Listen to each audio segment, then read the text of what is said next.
যেই মহিলার কাছে 1 বড়ি বা 1.5 বড়ি স্বর্ণ আছে, মনে করেন কয় বড়ি, সাথে কোরবানির 3 দিন ওই মহিলার কাছে 10,000 টাকাও আছে জমা, ওটি উনার টাকা, স্বামীয়ে দিছিল, ফুতে দিছিল, শ্বশুর আরে বাপের বাড়ির থেকে কেউ ভাইয়ে বারাদরে দিছিল, যেই দিছিল উনার এই টাকাটা উনি খরচ করে নাই।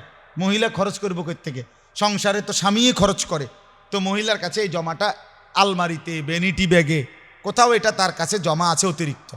তাহলে এখন 1 বড়ি 1.5 বড়ি স্বর্ণ আর ওই যে জমা টাকাটা মহিলার, এ কোরবানির 3 দিন 10ই জিলহজ যেদিন কোরবানি আমরা দেই ওইটারই কয় কি 10ই জিলহজ, কথা বুঝছেন কিনা?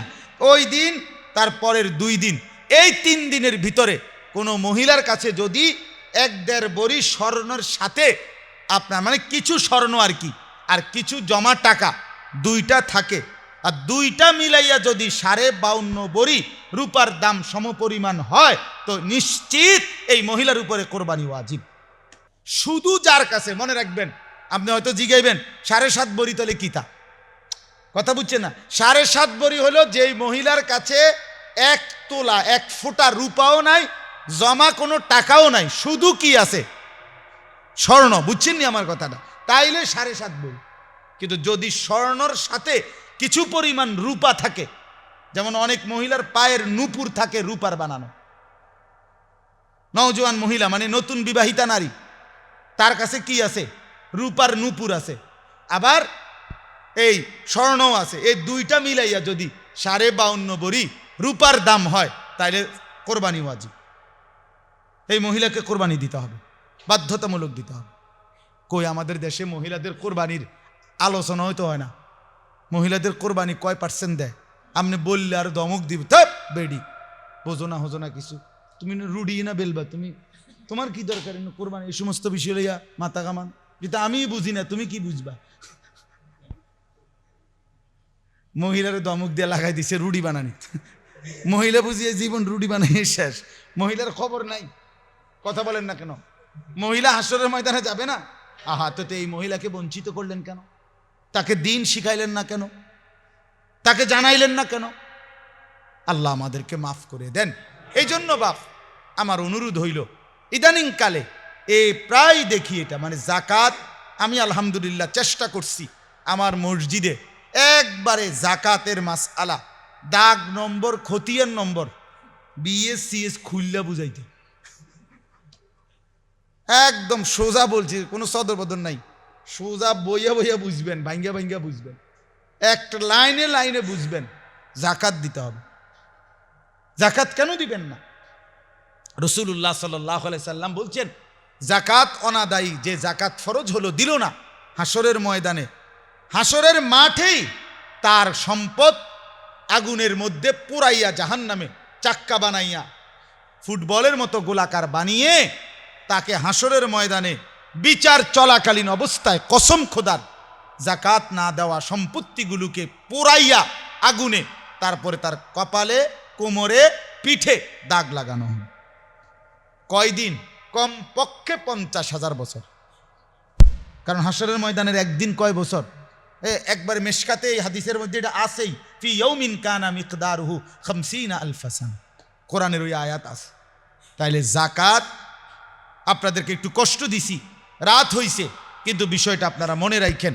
নামাজ রোজার ব্যাপারে আমাদের মোটামুটি আগ্রহ আছে আলহামদুলিল্লাহ, কিন্তু জাকাত, কোরবানি, হজ, আপনি বলবেন কেউ না কেউ তো দেয় না, কেউ না কেউ দেয় এটা কথা না, আমার কথাটা বুঝছি না, আবারও বলছি, হজ কিছু লোক তো যাই না, এটা কথা না, এটা কোনো ফরজে কেফায়া না যে আমরা এলাকার থেকে কিছু লোক গেলে বাংলাদেশের থেকে তাইলে সারব, এটা কি ফরজে কেফায়া?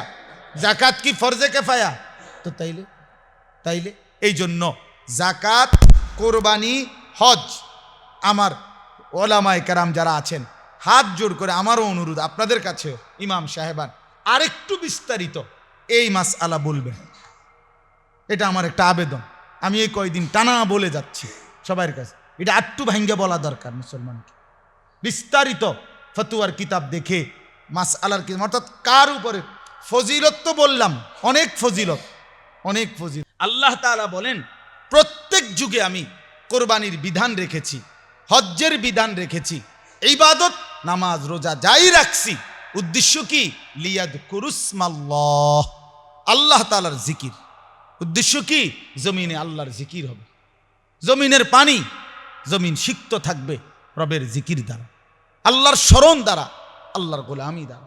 এই জন্য বাপ আমার শায়েখ আরিফ বিল্লাহ হাকিমুন নফস আল্লামা মুফতি মুশতাকুন নবী কাসেমি হুজুর প্রায় কথা বলে যে হায় বিভিন্ন শহরে বন্দরে মানুষগুলো রাত গভীরে যেই পরিমাণ আল্লাহর নাফরমানি করে, জিনা, ব্যভিচার, অশ্লীলতা, বেহায়াপনা, মদ, জুয়া, নাফরমানির উৎসব শুরু হয়। রাত যত বাড়ে তখন নোংরামি শুরু হয়। তো আল্লাহ তাআলার আযাব তখন কাছে নেমে আসে, আল্লাহর আযাব যেন চলে আসে। কিন্তু আল্লাহ তাআলা যখন রাত 3:30 4টা বাজে, আবার মালিক যখন দেখে কোনায় কোনায় বিভিন্ন মাদ্রাসা, এই ছোট বড় মাদ্রাসাগুলোর হেফজখানায় বাচ্চাগুলো উঠে গেছে, আর রবের কোরআন নিয়ে, আল্লাহর কালাম নিয়ে হাফেজ সাহেবের কাছে সবক দিতে বসছে হেফজখানার বাচ্চারা। কসম আল্লাহর, হুজুর বলে ঠিক আল্লাহ তাআলা বলে আমি তো চাচ্ছিলাম আযাব দিয়ে ধ্বংস করে দিতে, তো তোদের কারণে পারলাম না রে, উঠায় নিলাম। তোরা যে উঠে গেলি, তোরা যে উঠে গেলি, তোরা আমার এই মাসুম বান্দা আমার কালাম নিয়ে বসলি, বিনিময় যা সবাইরে বাঁচাই দিলাম। এই জমিন টিকে আছে আল্লাহর জিকিরে, আল্লাহর কালামের বরকত। কোন সিটার বাটপার, সুদখোর, ঘুষখোর, কোন মদখোর, গাঁজাখোর, ফুট্টাখোর, বাবাখোর, কোন নেশাখোর, ব্যভিচারীর জন্য খোদার কসম ভোর হয় না। ফজরের নামাজ পড়বে কিছু আল্লাহর বান্দা, তাদের জন্যই ভোর হয়, তাদের জন্য ভোর হয়, তাদের জন্য সন্ধ্যা হয়, তাদের জন্য রাত কেন অন্ধকার হয়? কিছু বান্দা তাহাজ্জুদ পড়বে এই জন্য। ওয়াল্লাযী জাআলাল লাইলা ওয়ান নাহারা খিলফাতান লিমান আরাদা আন ইয়াযাক্কারা আও আরাদা শুকুরা। রব্বুল আলামিন বলে তিনি আল্লাহ যিনি রাত বানান, দিন বানান পর্যায়ক্রমে, খিলফাতান, একবার রাত একবার দিন, একবার রাত একবার দিন। আল্লাহ বলে কেন বানাই?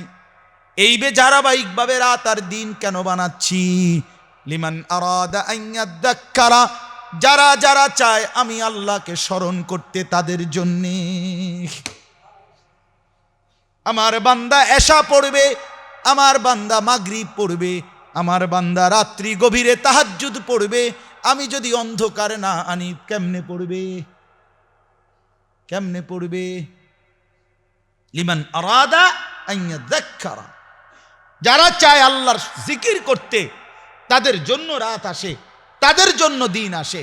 আও আরাদা শুকুরা, অথবা আল্লাহ বলেন যারা চায় আমি আল্লাহর শুকর আদায় করতে তাদের জন্য রাত আসে, দিন আসে।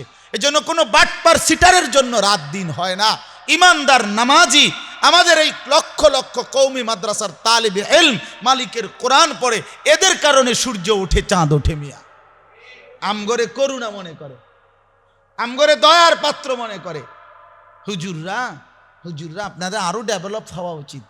হুজুররা মানে হুজুরের গুণ হইতে হইব, হুজুর আপনার ডাক্তারি পূর্ণ জানতে হবে, ইঞ্জিনিয়ারিং পূর্ণ জানতে হবে, অটো চালাইতে হইব, সিএনজিও চালাইতে হইব, একেবারে সব হুজুরের বেলায় আইলে এবারটা 14 গোষ্ঠীর সব বুঝতে হইব। কিন্তু ডাক্তার সাহেব কোরআন শরীফ না বুঝলেও চলবো, মাসলা না জানলেও চলবো, অজু না জানলেও চলবো, এবারটার কিচ্ছু লাগতো না।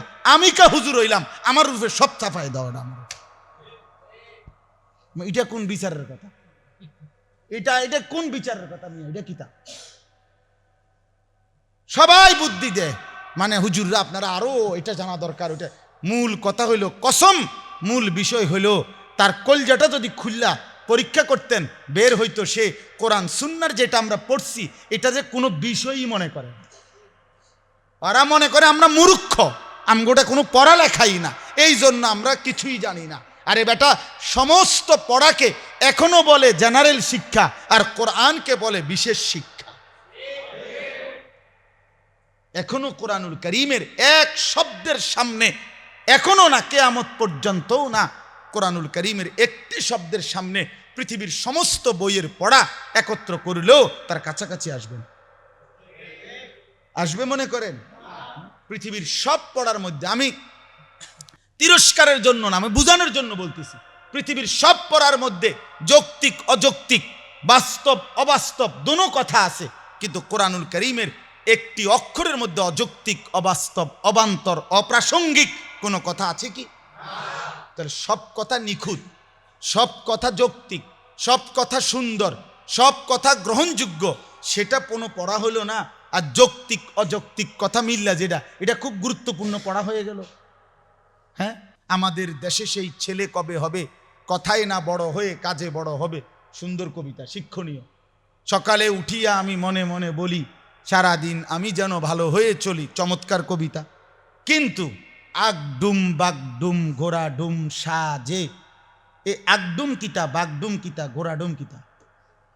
আগডুম এটা কি? একজন ভদ্রলোক এখন বলেন, আমি কানে ধরে বটনি লাগামো 100 বার, যদি কেউ বলতে পারে যে আগডুম কিতা। এটা মানুষ না গরু না ছাগল না প্লাস্টিক না বদনা না লোডা না হাফ প্যান্ট না ফুল প্যান্ট, কিতা এটা? আগডুম কিতা বলেন, বলেন, একজন বলেন আগডুম কি, বাগডুম কি? বলেন। হাট্টিমা টিম কি? হাট্টিমা টিম, টিম তারা মাঠে পারে ডিম, এটা কি? এটা প্রাণী না জীব না জন্তু না জড় পদার্থ না অপদার্থ? এটা আফ্রিকার জঙ্গলের প্রাণী।